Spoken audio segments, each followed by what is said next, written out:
की जिंदगी तबाह कर रहे हो। पापा कम से कम आपको ये सवाल नहीं पूछना चाहिए। उस दिन जो हुआ, उस दिन जो कुछ भी हुआ वो शिफा का रचाया हुआ खेल था। उसी ने सालिस को धोखे से बुलाया था।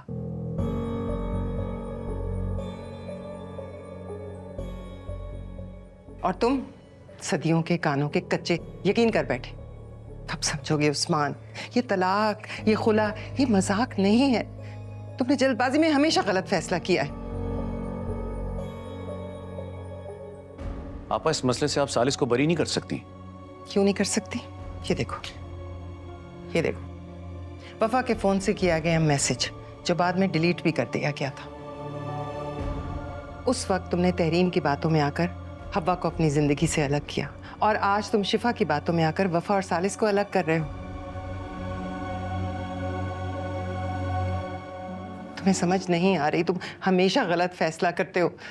आज तुम हव्वा की बेटी के साथ वही कर रहे हो जो उस वक्त तुमने हव्वा के साथ किया। उस्मान, तहरीन में और शिफा में कोई फर्क नहीं है। ये फैसला मेरा नहीं आपा, वफा का है। उसी के कहने पे ये जो कुछ कर रहा हूं मैं। वफा इस वक्त बहुत गुस्से में है। कम से कम तुम तो अकल से काम लो। ये सब कुछ देखने के बाद तो मेरी अकल जवाब दे गई। आप जो कुछ भी कर रही हैं ना, अपने बेटे की मोहब्बत। हाँ, बेटे की मोहब्बत है, लेकिन ये मैसेज, ये शिफा का भेजा हुआ है।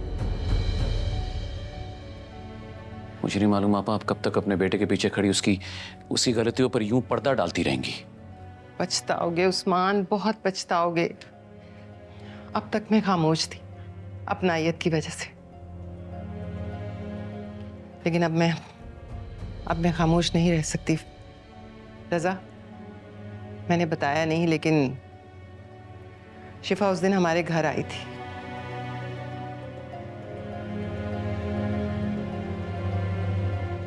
मेरे साथ, जहांगीर के साथ उसने बहुत बदतमीजी की। वो चीखी, चिल्लाई, फसाद बपा किया।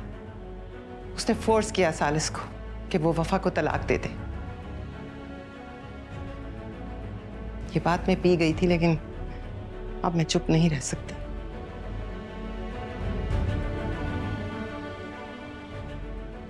सिवाय इसके और कुछ नहीं कर सकता कि नादान बेटी का बाप हूं। सिवाय माजरत के और कुछ नहीं कर सकता।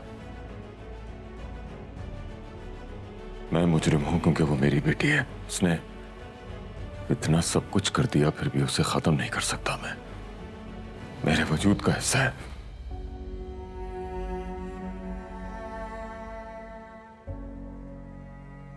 लेकिन माफी जरूर मांग सकता हूं और ये यकीन दिलाता हूं कि अब शिफा का सालिस की जिंदगी में कोई अमल दखल नहीं होगा। चंद दिनों बाद उसकी शादी है।